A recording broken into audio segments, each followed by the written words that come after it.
Hello friends, welcome back to my channel. এটা হচ্ছে মন্দারমণি হোটেলটা। এই পুরো হোটেলের ভিউ তো আমি তোমাদের আগেই দেখিয়ে দিয়েছি। আজকে তোমাদের একটু রুম ট্যুর করাবো, যেটা আমার আগে করানো হয়নি। তো আজকে বেরিয়ে যাচ্ছি, বা বের হওয়ার সময় ভাবলাম একটু রুম ট্যুরটা করিয়ে দিই। তো আমরা ছিলাম 201 নম্বর রুমে। সেই রুমে ঢুকলাম, জাস্ট ঢুকেই দেখো বাদিকে একটা আলমারি আছে, যেখানে তুমি তোমার যে সমস্ত বেডে থাকে বালিশ, কম্বল, জামা কাপড় যেগুলো তুমি নিয়ে যাচ্ছ, সেগুলো সব কিছু এখানে তুমি রাখতে পারো। বেশ বিশাল বড়, এমনকি আয়রন করা জিনিসপত্র তুমি এখানে ঝুলে ঝুলে রাখতে পারবে। তো যাই হোক, এখান থেকে ঠিক তার পাশে আছে একটা ড্রেসিং টেবিল, বেশ বড় একটা আয়না এবং খুব সুন্দর পরিষ্কার চকচকা একটা আয়না আছে। এখানে লাইটের ব্যবস্থাও করা আছে সাজাগোজা করার জন্য, ওটা একটু পরে দেখাচ্ছি। এছাড়া আছে ড্রয়ার, যেখানে তুমি সাজাগোজার জিনিস, যেটা আমিও রেখেছিলাম, সেগুলো সব এখানে রাখতে পারবে। এছাড়া নিচে আছে একটা জুতো রাখার জায়গা, শু র্যাক টাইপের করা আছে। আর ঠিক তার অপোজিটে আছে হচ্ছে বাথরুমটা। তোমাদের একটু লাইটটা জ্বালিয়ে নিয়ে আমি দেখাচ্ছি। দেখো, এটা হচ্ছে বাথরুমটা যথেষ্ট বড়, পরিষ্কার পরিচ্ছন্ন এবং সুন্দর। আর হচ্ছে এটা হচ্ছে আয়নাটা, বড় একটা আয়না আছে, বেসিন আছে, কমোড আছে। এগুলো তো সব একদম নর্মাল থাকে সব জায়গায়। এছাড়া এখানে টাওয়েল রাখা আছে, গিজার আছে। সব থেকে যেটা বড় কথা, পরিষ্কার পরিচ্ছন্ন আর অনেকটা বড়, অনেকটা স্পেস আছে। তো আর এখানে হচ্ছে তোমাদের দেখে দিই লক অ্যান্ড কি সিস্টেমটা। এটা জাস্ট আমি প্রেস করে ভেতরে ঢোকালে আলো জ্বলবে, আর বাইরে বের করে দিলে এটা হচ্ছে লাইট নিভে যাবে। এটা হচ্ছে, এটা সমস্ত হোটেলে আজকাল থাকে। এটা হচ্ছে যাতে লাইট কেউ ভুলে না চলে যায়, লাইট ফ্যান এই সমস্ত না, মানে অন রেখে না চলে যায়, এই কোনো সিস্টেমটা করা। তো দেখো, যে লাইটটা জ্বলে উঠলো, এটা হচ্ছে সাজাগোজার জন্য রাখা আছে এখানে আয়নার সামনে। দেখো, খুব মানে সুবিধা হবে তোমার এখানে সাজতে গুজতে। যাক, এখান থেকে এবার ঘরে ঢুকলাম। একটু ওয়াইড অ্যাঙ্গেলে তোমাদের এই জায়গাটাকে আমি দেখাই। এখানে টিভি আছে, আর বিভিন্ন রকমের মানে বিভিন্ন রকমের না, মানে প্রচুর প্লাগ সিস্টেম করা আছে, যেখানে তুমি সব কিছু করতে পারবে। এছাড়া একটা ফ্রিজ আছে, দেখো ফ্রিজে তোমার যাবতীয় অনেক কিছু রাখতে পারো, যাই যেগুলো আমরা রাখি।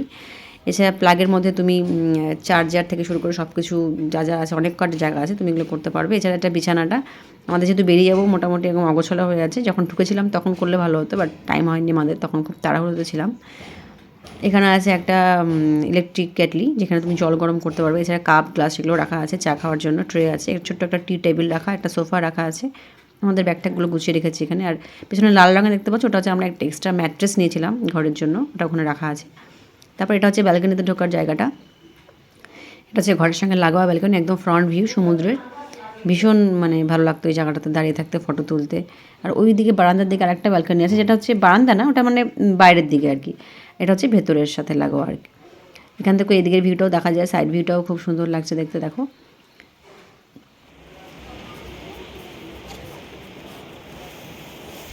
ছোট্ট একটা রুম ট্যুর দেওয়ার চেষ্টা করলাম, যেহেতু চলে যাচ্ছি আজকেই ভাবলাম। আমি আসার দিন আর হয়নি, তারপর সমস্ত কিছু লাগে ঢুকে তখন আর ভিডিও করা হয়নি। তো ভাবলাম যে আজকে একটা রুম ট্যুর দিয়ে দিই, যদি কেউ আসো, তোমাদের যদি একটু উপকার হয়। তো যাই হোক, এখন মর্নিং, আমরা বেরো যাবো 11টার সময় গাড়ি আসবে। এখান থেকে আমরা দীঘা যাবো মন্দারমণি থেকে। আর এখন হচ্ছে 9:30 পৌনে 10টা, ব্রেকফাস্ট চলছে। সবাই ওই মাদের ঘরের ব্রেকফাস্ট করছে, আমি আমাদের ঘরটা দেখালাম। একই ঘর, দুটো সেম ঘর, শুধু একটা যেটা কি মাদের ঘরটাতে আমরা 201 ছিলাম, মাদেরটা 202, পাশেরই রুম। মাদের ঘরটাতে যেহেতু সাইড ভিউ, সি ভিউটা সরাসরি না, ওই কারণে ওখানে চার্জটা মানে এই 200-300 টাকা কম হবে। তার প্রায় একই, আর সব কিছু ফ্যাসিলিটি সেম টু সেম, শুধু যেহেতু ভিউটার জন্য একটু কম আর কি। তো ঠিক আছে, তাহলে আজকের মতন রাখছি। দেখা হচ্ছে তোমাদের সাথে দীঘার ব্লগে।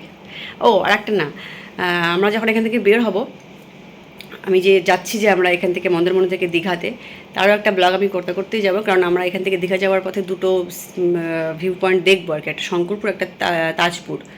তো সেটাও চেষ্টা করবো তোমাদেরকে দেখানোর। ঠিক আছে, তাহলে আপাতত আমি রাখছি।